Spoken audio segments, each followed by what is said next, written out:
조선의 새벽은 언제나 고요했다. 그날도 마찬가지였다. 그러나 그 고요함은 오래가지 못했다. 경복궁의 종이 3번 울리고 궁궐 담장 위로 붉은 햇살이 스며들던 바로 그때 궁녀 하나가 비명을 질렀다. 왕자저하! 왕자저하께서? 그녀의 목소리는 순식간에 정각을 뒤흔들었다. 궁인들이 달려왔고 무사들이 따라왔다. 연못가에는 이미 차가운 바람이 돌고 있었다. 거기 붉은 비단 옷자락이 물 위에 천천히 떠 있었다. 사람들은 숨을 죽였다. 그 옷자락의 주인은 다름 아닌 세자빈의 아들, 어린 왕자였다. 그의 나이 겨우 18. 조선의 미래라 불리던 왕자가 그렇게 물 위에 잠들어 있었다. 그날의 새벽, 경복궁은 한순간에 지옥으로 변했다. 왕은 침상에서 벌떡 일어나 궁궐을 향해 달려왔다. 그의 눈빛은 이미 피로 물든 하늘과 같았다. 누가? 내 아들을 이렇게 만들었느냐? 아무도 대답하지 못했다. 궁녀들은 고개를 숙였고 대신들은 서로의 눈을 피했다. 그러나 모든 시선은 조용히 한쪽에 서 있던 여인에게 향했다. 그녀의 이름은 숙빈 최씨. 왕의 총애를 받던 후궁이자 한때 궁중의 하녀였다. 그녀는 무릎을 꿇은 채 아무 말도 하지 않았다. 그녀의 옷자락이 바람에 흔들렸고 그 손끝에는 아직도 피처럼 붉은 실이 묻어 있었다. 숙빈, 내가 이 일과 관련이 있다는 말을 들었다. 왕의 목소리가 낮게 깔렸다. 그녀는 떨리는 입술로 대답했다. 전하, 신첩은 아무 죄가 없습니다. 누군가 신첩을 모함하고 있습니다. 하지만 그 순간 넷이 하나가 앞으로 나왔다. 그의 손에는 작은 서찰이 들려 있었다. 전하, 이 편지가 왕자의 침소 근처에서 발견되었습니다. 왕은 서찰을 받아들었다. 그 안에는 단 한 줄의 문장이 적혀 있었다. 왕의 자리는 이제 피로 물들 것이다. 왕의 손이 떨렸다. 그리고 그 떨림은 곧 분노로 바뀌었다. 이 글씨. 누구의 손인가? 모두가 침묵했다. 그때 한 신하가 조심스레 입을 열었다. 전하, 이 글씨는 숙빈 최씨의 서체와 매우 흡사합니다. 순간 궁 안의 공기가 멈췄다. 왕의 시선이 천천히 숙빈을 향했다. 그녀는 그대로 바닥에 엎드렸다. 전하, 신첩의 글이 아닙니다. 저를 믿으소서. 하지만 왕의 눈에는 더 이상 믿음이 남아있지 않았다. 그의 얼굴엔 차가운 슬픔이 그리고 깊은 의심이 자리 잡고 있었다. 그날 밤, 왕은 아무도 들이지 않았다. 그는 홀로 왕자의 초상화를 바라보며 중얼거렸다. 내 아들이 왜 이런 일을 당했는가? 누가 그를 죽음으로 몰아넣었는가? 창밖에는 비가 내렸다. 비는 천천히 왕의 눈물과 뒤섞였다. 그리고 바로 그 시각, 숙빈 최 씨는 자신의 처소에서 편지를 찍고 있었다. 이건 진실이 아니야. 누군가 내 이름을 이용하고 있어. 그녀의 눈빛은 공포로 가득 차 있었지만 그 안에는 또 다른 감정이 숨어 있었다. 바로 죄책감이었다. 그녀는 알고 있었다. 단 한 번의 선택이 자신이 사랑했던 모든 것을 무너뜨렸다는 것을. 그날 밤, 붉은 새벽의 피는 아직 마르지 않았다. 그리고 조선의 운명은 이미 돌이킬 수 없는 길로 향하고 있었다. 비는 사흘 밤낮을 멈추지 않았다. 젖은 돌계단 위로 빗방울이 튀었고 처마 끝에서는 물줄기가 실처럼 흘러내렸다. 궁은 침묵했지만 침묵 속에는 수군거림이 있었다. 왕자 저하의 죽음. 그 배후에 숙빈이 있다더라. 아니다. 데비마마의 사람들일지도 모른다. 수군거림은 바람을 타고 정각에서 정각으로 퍼져나갔다. 그 와중에도 숙빈 최 씨는 고요했다. 그녀는 작은 등불 하나 켜놓고 서찰을 반복해 바라보았다. 붓끝이 가늘게 떨리는 듯한 글씨, 틈틈이 빠진 점액, 마지막 획에 급한 매듭. 내 서체와 비슷하게 흉내낸 거야. 그녀는 속삭였다. 그러나 그것만으로는 자신을 지켜낼 수 없다는 것을 잘 알고 있었다. 그녀는 믿을 만한 한 사람을 불렀다. 세자의 스승이었고 한때 그녀의 마음을 지켜주었던 청렴한 학자, 정윤. 그는 유배에서 돌아와 한직에 머물고 있었지만 궁의 먼지 냄새와 권력의 그림자를 누구보다 잘 이해하고 있었다. 비를 털고 들어온 정윤은 숙빈 앞에 조용히 큰 절을 올렸다. 마마, 진실은 반드시 드러납니다.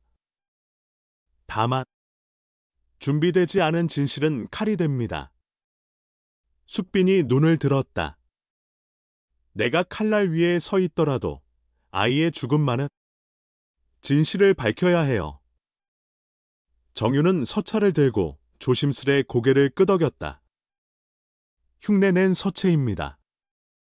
특히 혈, 자의 곰가 지나치게 길고 왕, 자의 마지막 획이 오른쪽으로 튀었습니다. 마마의 손놀림이 아닙니다. 숙빈은 처음으로 깊게 숨을 들이켰다. 그렇다면 누구에게 이득이 되는가? 정윤은 곧장 답하지 않았다. 그는 창밖에 매달린 빗줄기를 한참 바라보다가 입을 열었다. 왕위의 줄이 하나 끊기면 다른 줄이 당겨집니다. 그 줄을 잡고 싶은 자가 있을 것입니다. 그날 밤, 또 다른 정각에서는 전혀 다른 대화가 오가고 있었다. 데비 전. 향냄새가 짙게 깔린 방, 검은 비단과 금실로 수놓은 병풍 뒤에서 데비는 조용히 차를 마셨다. 그 앞에는 회색 장삼을 걸친 법사가 앉아 있었다. 마마, 하늘은 이미 징조를 보였습니다. 붉은 새벽, 검은 비. 피와 눈물의 상징이지요. 데비의 입가에 엷은 미소가 스쳤다. 징조라. 징조는 만드는 자의 것이지. 법사가 눈을 내리깔았다. 숙빈을 두려워하십니까? 두려움은 권력을 오래 지키는 법이다. 데비는 말끝을 갈랐다. 그 여인은 왕의 귀에 닿는 바람이다. 바람이 세질수록 등불은 흔들리고 어둠은 넓어진다. 이튿날 새벽, 의금부가 움직였다. 내금이 병사들이 숙빈의 처소를 포위했고 장대 비 아래 깃발이 지늘게 박혔다. 상, 외명이다. 왕자저하 사망 관련 참고인 신문을 진행한다. 숙빈은 놀라지 않았다. 이미 예견했던 수순이었다. 그녀는 외투를 여미고 빗속으로 걸어 나왔다. 그 순간 처소 문 기둥에 누군가 붙여놓은 작은 종이가 눈에 들어왔다. 보물 창고 뒤 작은 우물. 첫 번째 밤이 끝나기 전에 숙빈의 눈빛이 흔들렸다. 누군가가 길을 열고 있었다.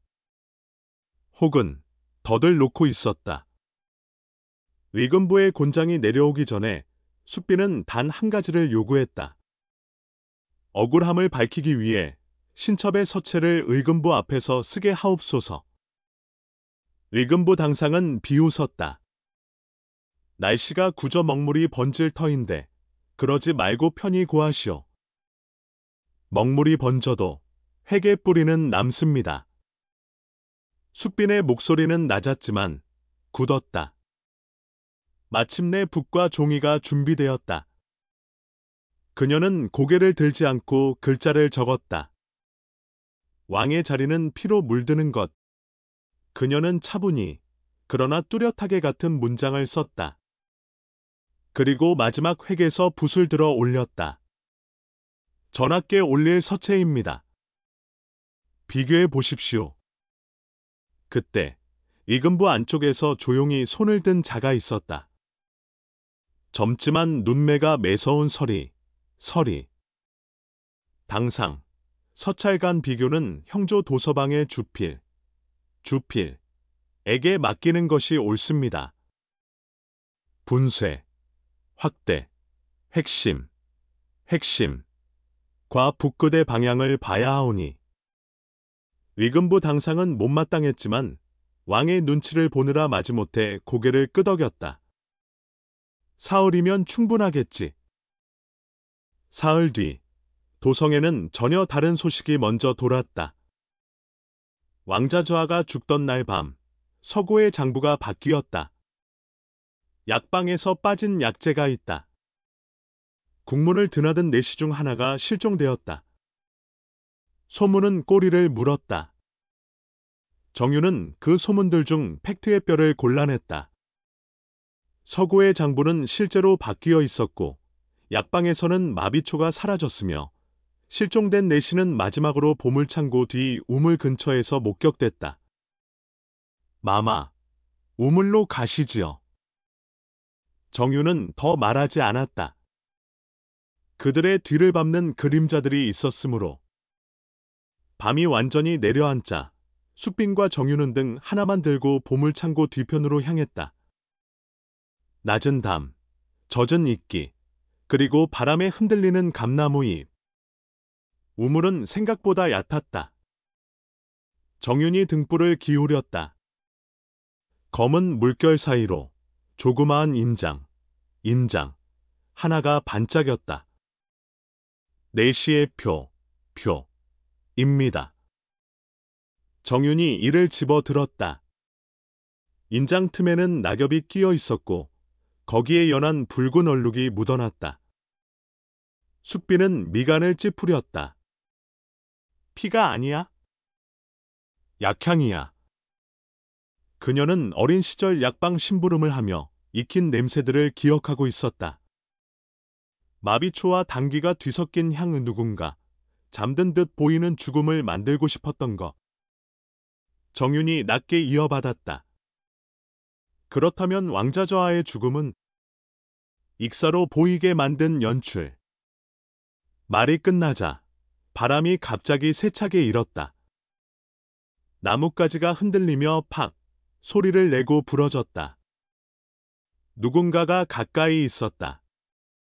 정유는 숙빈의 팔을 잡아 우물가에서 몸을 물렸다. 어둠 속에서 낮은 숨소리 하나. 잡아라. 순간 검은 옷의 산에 둘이 담을 넘어 뛰어내렸다. 칼날이 번쩍했다. 정유는 자신의 몸으로 숙빈을 감싸며 뒤로 구르듯 빠졌다. 한 사내가 찌르듯 달려들었고 정윤의 소매가 갈라졌다. 마마, 이쪽으로. 그들이 몸을 숨긴 곳은 창고의 뒷칸, 오래된 곡식자루 사이였다. 발소리가 사방에서 탁탁 울렸다. 사내 하나가 코를 킁킁댔다. 약향이 난다. 여기다. 그때였다. 멀리서 북소리가 울렸다. 국문 수문장들이 교대하는 소리. 사내들이 욕설을 내뱉으며 물러났다. 지금은 아니다. 흔적을 지워. 바람처럼 나타났다가 그림자처럼 사라졌다. 정유는 깊게 숨을 내쉬었다. 마마, 이 싸움은 증거를 쥔 자가 아니라 서사를 쥔 자가 이깁니다. 우리는 이야기의 흐름을 바꿔야 합니다. 숙빈은 떨리는 손을 모아 쥐었다. 이야기의 흐름? 왕의 귀에 들어갈 이야기. 그녀는 두 눈을 감았다가 떴다. 결심이 단단해진 눈이었다. 내가 직접 전하께 아랩니다. 내 입으로. 그리고 그녀는 우물에서 건져 올린 인장을 바라보았다. 이 인장이 말하게 할 거예요. 누가 거짓을 썼는지. 사흘 후 도성에 또 다른 소문이 떠돌았다. 데뷔전의 법사가 왕에게 운명을 점친다. 왕의 귀가 바람에 흔들린다. 숙빈이 곧 문초에 오른다. 소물은 칼끝을 세우고 있었다. 그날 밤, 왕은 홀로 서재에 앉아 서찰 두 장을 바라보았다. 하나는 왕자의 죽음 곁에서 발견된 서찰. 다른 하나는 의금부에 제출된 숙빈의 서체. 그의 손이 아주 천천히, 그러나 분명히 떨렸다. 그때 문이 열렸다. 숙빈 최 씨가 스스로 문턱을 넘었다. 그녀는 무릎을 꿇고 이마를 바닥에 붙였다. 전하, 신첩이 올렸사옵니다. 왕자 저하의 죽음은 익사가 아니옵니다. 그리고 그 서찰은 제 글이 아니옵니다. 왕의 눈빛이 번개처럼 흔들렸다. 증거를 가져왔느냐? 숙빈은 조용히 인장을 올렸다. 말 못하는 자들의 증언이 여기에 있습니다. 왕자 저하의 마지막 동선을 증언할 자, 그리고 거짓 서찰을 쓰도록 시킨 자. 그 자의 이름도 곧 드러날 것입니다. 왕의 입가가 굳어졌다. 그는 인장을 집어들고 아주 천천히 고개를 끄덕였다. 사흘. 사흘을 주마. 그 안에 진실을 가져오너라. 그렇지 않다면 내가 그 책임을 진다. 숙빈은 고개를 들었다. 떨림은 사라지고 눈동자에는 불빛이 서렸다. 사흘이면 충분합니다. 전하. 그리고 그 사흘의 시작과 함께 궁은 드디어 이름을 속삭이기 시작했다. 왕자의 마지막을 지켜본 내시의 이름. 약방에서 약재를 꺼내간 자의 이름. 우물가의 그림자들 위에 떠다니는 한 여인의 이름.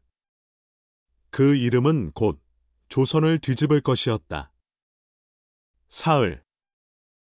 단 사흘의 시간이 주어졌다. 숙빈 최 씨는 그 짧은 시간 안에 진실을 찾아야 했다. 하지만 진실이란 언제나 칼날의 양끝처럼 아슬아슬했다. 한쪽으로 기울면 구원, 다른 쪽으로 기울면 파멸이었다. 그녀는 첫날 새벽, 정윤과 함께 다시 약방으로 향했다. 비가 그친 하늘은 유난히 맑았고 달빛은 정각 지붕 위를 은빛으로 물들이고 있었다. 마마, 약재는 다시 채워졌습니다. 누군가 사라진 흔적을 감추려는 듯합니다. 정윤이 조심스럽게 말했다. 숙빈은 약장 앞에 다가서며 손끝으로 병들을 살폈다. 당귀, 인삼, 마비추, 그리고 진호령. 그녀의 손이 멈췄다. 진호령 사람의 의식을 잠시 잃게 만드는 희귀한 약초. 왕실의 비밀스러운 처방에만 쓰이는 약이었다. 이건 왕실 내에서 아무나 손댈 수 없는 약이야. 그녀가 낮게 말했다. 정윤의 눈빛이 어두워졌다. 그렇다면 왕명을 사용할 수 있는 자만이. 맞아요. 데뷔전 혹은 의금부 상공 중 한 사람. 그 순간 문 밖에서 작은 바람 소리가 들렸다. 누군가가 엿듣고 있었다. 정윤은 곧장 문으로 달려나가 담장 너머를 살폈다. 달빛 아래 검은 그림자 하나가 멀리 도망치고 있었다. 쫓지 마세요, 숙빈이 말했다. 이제부터 그들도 우리가 움직이는 걸 알아야 합니다. 둘째 날, 숙빈은 몰래 데뷔전을 찾아갔다. 대비의 시녀로 오래 지냈던 노상궁을 불러내기 위해서였다. 그녀는 오래전부터 숙빈을 아껴왔지만 지금은 대비의 사람으로 남아 있었다. 밤이 깊어가자 노상궁이 초라한 등불 하나를 들고 나타났다. 마마, 이렇게 몰래 뵙는 것이 무슨 일입니까? 숙빈은 조심스레 밀서를 내밀었다. 이 편지는 왕자좌가 죽던 날 서고에서 발견된 것이에요. 누군가가 나를 모함하기 위해 쓴 거예요. 노상궁은 눈을 크게 떴다. 이 글씨를 제가 압니다. 누구의 것이죠? 위금부의 서리 중 한 명, 이름은 장태섭. 그는 최근 데뷔전의 문서를 옮기던 자였습니다. 숙빈은 숨을 죽였다. 그가 왜 내 이름을 빌려 거짓을 썼을까? 노상궁은 떨리는 손으로 입을 가렸다. 그는 법사와 가까이 있었습니다. 대비마마께서 며칠 전 그에게 금화새잎을 하사하셨지요. 숙빈은 눈을 감았다. 조선의 궁궐은 늘 그랬다. 사랑도 충성도, 금화 몇 잎으로 바뀌는 세상. 그녀는 곧장 서구로 향했다. 그리고 그곳에서 낯익은 냄새를 맡았다. 약재 냄새, 피 냄새, 그리고 연기의 흔적. 벽 안쪽의 장부가 미묘하게 밀려 있었다. 그녀는 장부를 밀자 벽 속에서 작은 상자가 나왔다. 그 안에는 편지 여러 장과 인장이 함께 들어 있었다. 그중 하나에는 이렇게 적혀 있었다. 숙빈의 이름으로 왕을 흔들라. 왕자의 피는 나라의 피가 될 것이다. 숙빈의 손이 떨렸다. 누군가 왕을 미치게 만들려는 거야. 그 목적은 단 하나. 왕위의 줄을 바꾸는 것. 정유는 상자 안에 인장을 들었다. 그 인장은 의금부의 표식이었다. 이건 의금부 당상의 인장이요. 그가 몰래명을 조작했다면 서찰은 공식 문서가 됩니다. 숙빈은 이를 악물었다. 그럼 내 죄를 왕이 직접 확신하게 만들 수 있었겠지. 그녀의 목소리에는 분노보다 슬픔이 더 섞여 있었다. 전하를 이렇게 흔들다니. 그날 밤, 숙빈은 한 줄 일기를 남겼다. 오늘도 붉은 달이 떴다. 전하의 마음이 피로 물들고 있다. 하지만 아직 나는 숨 쉬고 있다. 그 숨이 닿을 수 있다면 그분의 눈을 다시 뜨게 하리라. 셋째 날 새벽, 그녀는 왕 앞에 서야 했다. 궁 안의 모든 시선이 그녀에게 쏠려 있었다. 왕은 말없이 그녀를 바라봤다. 그 눈빛은 차가웠지만 깊은 곳에는 흔들림이 있었다. 사흘이 지났다. 진실을 가져왔느냐? 숙빈은 천천히 상자를 내밀었다. 이것이 신첩의 죄를 입증한다는 서찰의 원본입니다. 그 글을 쓴 자, 그리고 명을 내린 자 모두 이 안에 있습니다. 왕이 상자를 열었다. 서찰 위에는 피로 찍힌 인장 하나가 얹어 있었다. 왕의 눈이 번쩍였다. 이건 위금부 당상의 인장이다. 그때였다. 문이 벌컥 열리며 병사들이 뛰어들었다. 전하! 대비마마께서 의금부로 향하셨습니다. 숙빈을 왕명으로 구금하라 하셨습니다. 궁궐의 공기가 얼어붙었다. 숙빈은 미소를 지었다. 전하, 이제야 알겠습니까? 누가 진정으로 왕자의 죽음을 바랐는지.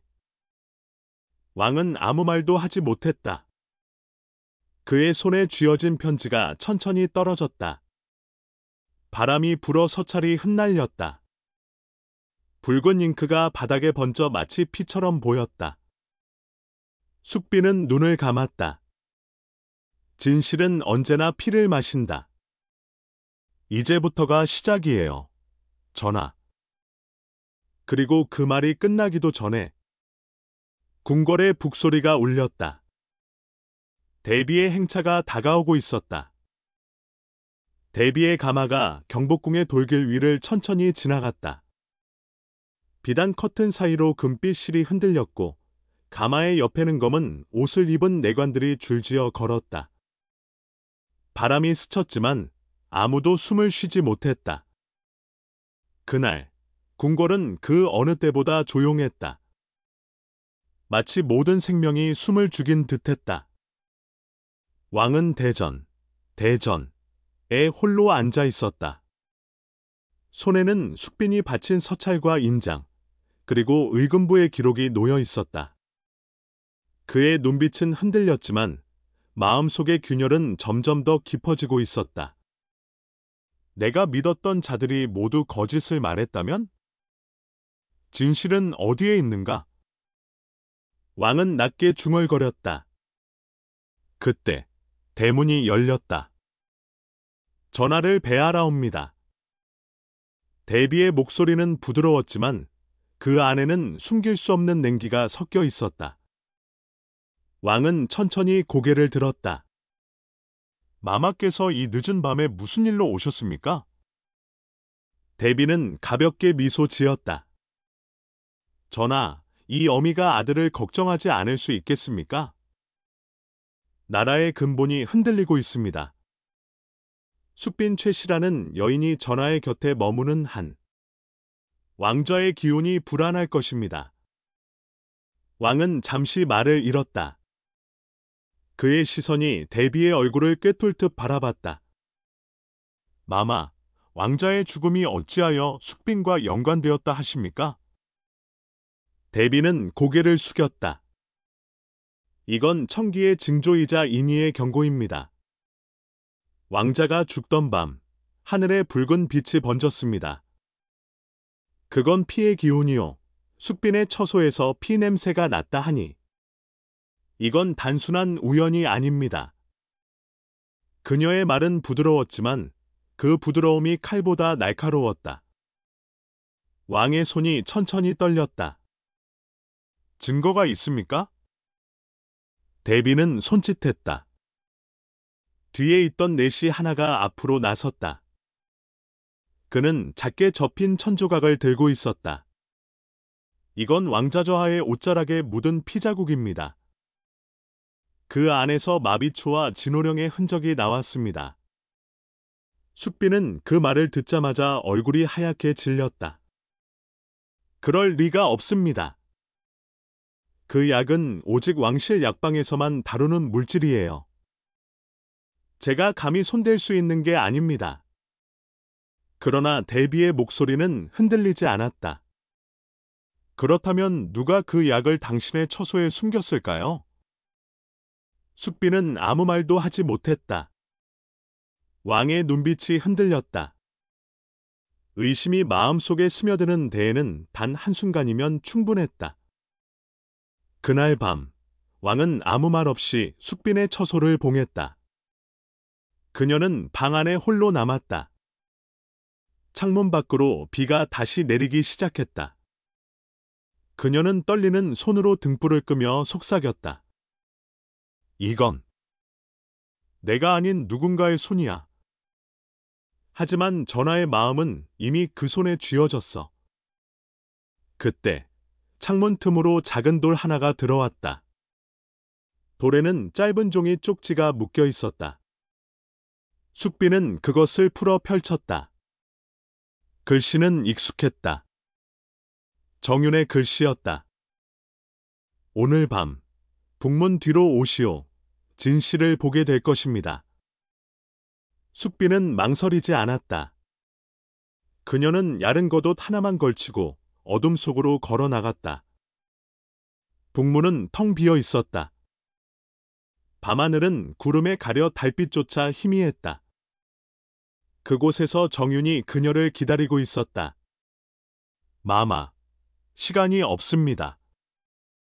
그대의 죄를 덮으려는 자들이 내일 아침이면 보고를 올릴 것입니다. 그럼 어쩌죠? 왕에게 직접 보여드려야 합니다. 왕자 저하의 죽음이 연출이었다는 증거를. 그는 옷 안에서 작고 낡은 상자를 꺼냈다. 이건 왕자 저하의 수호네 씨가 남긴 기록입니다. 그날 밤, 왕자 저하께서 잠든 후 누군가 약을 먹였다고 되어 있습니다. 숙비는 상자를 열어본 순간 숨이 멎었다. 그 안에는 피로 번진 천조각 한 조각과 함께 짧은 글귀가 있었다. 저 안은 아직 숨이 붙어 있었습니다. 그렇다면 숙빈의 목소리가 떨렸다. 왕자 저하가 물에 빠질 때 이미 의식이 없었단 말이에요? 정유는 고개를 끄덕였다. 누군가 그를 안고 연못으로 갔습니다. 누구입니까? 정유는 잠시 머뭇거렸다. 그건 아직 모릅니다. 하지만 그날 밤 왕자 저하의 처소 근처를 통과한 자들의 명단은 확보했습니다. 그중 한 명의 이름이 눈에 띕니다. 누구죠? 법사. 숙비는 놀라움을 감추지 못했다. 그 법사는 데비전에서 하늘의 징조를 보는 자 아닙니까? 그렇습니다. 하지만 그는 동시에 약방 출입을 허락받은 몇 안 되는 인물이기도 합니다. 숙비는 천천히 고개를 끄덕였다. 결국 모든 실은 데비에게 이어져 있군요. 정윤이 낮게 말했다. 진실을 밝히는 순간 당신도 위험해질 겁니다. 데비는 왕의 어머니이자 나라의 어머니입니다. 그녀를 무너뜨리면 왕의 마음도 함께 무너질 겁니다. 숙비는 한참 동안 대답하지 않았다. 그녀의 눈빛이 어둠 속에서 서서히 빛났다. 그럼에도 해야 합니다. 진실은 피로 덮을 수 없어요. 그날 밤, 숙비는 왕에게 직접 모든 것을 고하려 했다. 하지만 그녀가 대전으로 향하던 그 순간, 데비의 내관들이 이미 길목을 막고 있었다. 숙빈 마마, 데비 마마의 명의요. 지금 이 시간 이후로 마마의 출입은 금지됩니다. 길을 비켜요. 죄를 지은 자는 더 이상 왕을 뵐 수 없습니다. 그녀는 내관들을 밀쳐내려 했지만 그 순간 팔이 붙잡혔다. 정윤이 그녀를 막았다. 지금은 때가 아닙니다. 마마. 그럼 언제입니까? 전하의 마음이 완전히 무너진 뒤에요? 정윤은 아무 말 없이 그녀의 손에 작은 봉투를 쥐어줬다. 이 안에 진실이 있습니다. 하지만 그 진실은 내일 아침이 아니라 붉은 달이 뜨는 밤에 전하께 올리십시오. 숙비는 봉투를 꽉 쥐었다. 그리고 마음속으로 다짐했다. 피로 쓰인 거짓이라면 피로 씻어내리라. 그날 밤 하늘은 피처럼 붉었다. 구름 사이로 스며든 달빛은 왕궁의 지붕 위를 타올랐다. 궁궐의 바람은 차가웠고 하얀 등불들은 바람에 흔들리며 길게 그림자를 늘어뜨렸다. 모든 신하들이 잠든 시각, 오직 한 사람만이 잠들지 못했다. 숙빈 최 씨였다. 그녀의 손에는 정윤이 건넨 봉투가 있었다. 그 속엔 오래된 서찰과 낡은 인장이 들어 있었다. 그녀는 봉투를 꼭 쥔 채 마음속으로 스스로에게 속삭였다. 오늘 밤 피로 물든 진실이 다시 빛을 볼 거예요. 그녀는 조심스럽게 왕의 침전으로 향했다. 복도를 따라 등불 하나만 들고 걷는 발소리는 너무도 가벼웠다. 그러나 그 가벼움 속에는 결심이 있었다. 바람이 불어 등불이 흔들릴 때마다 그녀의 그림자도 길게 늘어졌다. 그녀는 마침내 대전 앞에 섰다. 전하, 신첩이 왔사옵니다. 안에서는 아무 대답도 들리지 않았다. 잠시 후 왕의 낮은 목소리가 들렸다. 들라. 숙비는 조심스럽게 문을 열고 안으로 들어갔다. 왕은 홀로 앉아 있었다. 등 뒤의 창문으로 붉은 달빛이 비쳐 그의 얼굴은 반쯤 어둠에 잠겨 있었다. 그는 한참 동안 아무 말 없이 그녀를 바라봤다. 그대는 아직도 자신이 무죄라 생각하는가? 숙비는 무릎을 꿇었다. 전하, 신첩은 거짓을 꾸민 적이 없습니다. 그리고 이제 그 증거를 가져왔습니다. 그녀는 봉투를 내밀었다. 왕은 잠시 망설이다가 봉투를 받아 펼쳤다. 그 안에는 왕자좌의 수호네 씨가 남긴 기록과 법사의 서명이 함께 있었다. 이건 숙비는 낮게 말했다. 왕자좌께서 돌아가시던 밤 누군가 그분께 약을 먹였습니다. 그 약은 왕실 약방의 진호령이었고 그 약을 쓸 수 있는 자는 오직 데비마마의 허락을 받은 사람뿐이었습니다. 왕의 눈빛이 차가워졌다. 그대가 그 말을 믿으라는 것이냐? 숙비는 고개를 들었다. 믿으십시오, 전하.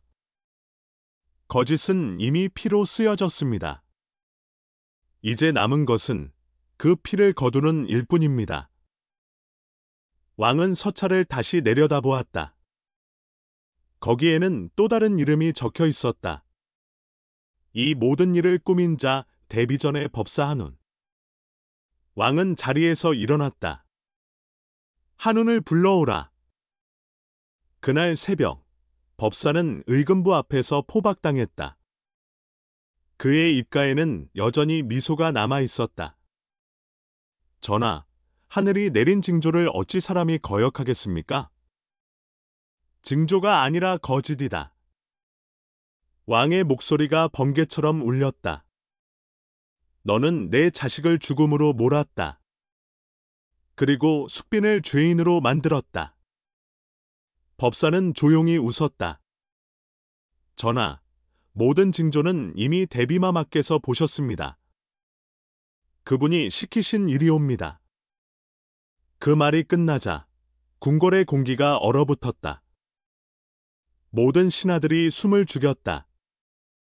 왕의 손이 떨렸다. 데비가. 그때 숙빈이 앞으로 나섰다. 전하, 법사의 말이 사실이라면 왕자좌의 죽음은 한 개인의 복수가 아니라 왕권을 흔들기 위한 음모입니다. 그렇다면 조선을 뒤흔든 거짓의 주인은 바로 데비마마입니다. 왕은 깊게 숨을 내쉬었다. 그의 눈에서 불꽃이 튀었다. 데비를 불러오라. 데비는 곧장 대전으로 끌려왔다. 그녀는 여전히 품격 있는 미소를 지었다. 아들아, 어찌 이리 성을 내느냐? 왕은 침묵했다. 그녀의 눈빛은 흔들리지 않았다. 나는 단지 나라를 지키려 했을 뿐이다. 숙빈 같은 여인이 왕의 마음을 흔들면 나라가 흔들린다. 그게 어미의 걱정이었다. 왕은 이를 악물었다. 그게 어미의 사랑입니까? 그래. 사랑이었다. 왕좌를 지키기 위한 사랑. 그 사랑이 피를 흘리게 했다면 그것 또한 운명이다. 숙비는 눈을 감았다. 전하, 진실은 들으셨습니다. 이제 판단하소서. 왕은 한참 동안 아무 말이 없었다. 그리고 조용히 명을 내렸다. 데비를 서궁에 유폐하라. 그 누구도 그녀의 말을 전하지 못하게 하라. 그날 궁궐은 다시 고요해졌다. 바람이 멈추고 달빛이 사라졌다. 숙비는 홀로 남았다. 왕은 그녀에게 다가와 낮게 말했다. 그대는 많은 것을 잃었소. 하지만 그대의 거짓 없는 말이 내 정신을 되살렸소. 숙비는 눈을 떨구었다. 전하, 진실은 언제나 피를 흘립니다. 하지만 그 피 위에 피지 않는 꽃은 없사옵니다. 왕은 고개를 끄덕였다. 그대의 말이 곧 진실이오. 오늘 밤 조선은 다시 태어날 것이다. 그날 밤 붉은 달이 사라지고 하얀 새벽이 찾아왔다. 궁궐의 하늘은 처음으로 푸르게 빛났다. 숙비는 창문을 열며 조용히 속삭였다. 이제 왕자저하의 영혼도 편히 잠들겠지요. 그리고 그 순간 멀리서 들려오는 종소리. 조선의 새벽을 알리는 첫 번째 소리였다. 새벽의 경복궁은 유난히 조용했다. 비가 멎은 뒤의 공기 속에는 흙냄새와 함께 피어나는 연기의 냄새가 섞여 있었다. 그날은 숙빈 최 씨가 다시 살아난 날이자 조선의 역사가 새로이 써 내려가기 시작한 날이었다. 왕은 대전의 높은 의자에 홀로 앉아 있었다. 그의 앞에는 봉인된 서찰과 붉은 인장 하나가 놓여 있었다. 그 인장은 대비의 것이었다.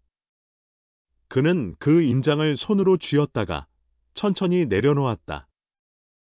모든 것이 끝났구나. 그의 목소리는 낮고 깊었지만 그 안에는 해방과 후회가 뒤섞여 있었다. 숙빈이 조심스레 걸어 들어왔다. 그녀의 옷자락은 여전히 단정했고 얼굴엔 미소 대신 긴 피로가 비쳤다. 전하, 신첩의 목숨이 다시 전하께 돌아왔사옵니다. 왕은 고개를 들었다. 그대는 내게 거짓이 무엇인지, 진실이 얼마나 고통스러운지 가르쳐 주었소. 그는 자리에서 일어나 천천히 숙빈에게 다가갔다. 조선의 궁궐은 오랫동안 거짓으로 세워졌지. 나도, 그대도, 그리고 이 나라의 모든 이들도 그 거짓 안에 살고 있었소. 숙빈은 고개를 숙였다. 하지만 전하, 진실은 결국 살아남았습니다. 비록 피를 흘리고 수많은 생명이 쓰러졌지만 그 피 위에 세워진 진실은 영원히 사라지지 않습니다. 왕은 잠시 침묵하더니 그녀를 바라봤다. 그대에게 상을 내리겠소. 그대의 이름을 역사에 남기리라. 그러나 숙빈은 고개를 저었다. 전하, 제 이름은 이미 피로 물들었습니다. 그 이름이 남는다면 조선의 후세가 다시 그 피를 기억하게 될 것입니다. 신첩의 이름을 잊어주소서. 다만 이 나라가 다시는 피로 진실을 감추지 않기를 바랍니다. 그녀의 말에 왕은 아무 말도 하지 못했다. 오직 바람이 불어 등불의 불꽃만 흔들렸다.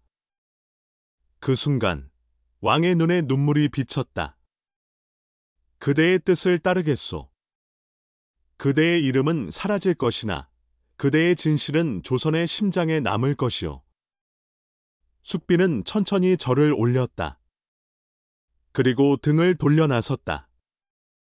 그녀의 발소리가 대전의 돌바닥에 조용히 울렸다.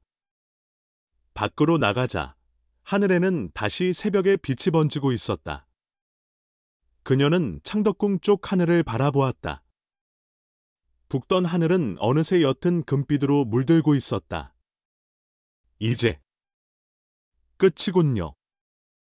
그녀는 작은 미소를 지었다. 그때 정윤이 멀리서 다가왔다. 그의 얼굴엔 오랜 시간의 고통이 스며 있었지만 눈빛은 맑았다. 마마, 이제 편히 숨을 고르셔야 합니다. 정윤, 당신의 도움 덕에 진실이 밝혀졌습니다. 진실은 언제나 위험합니다.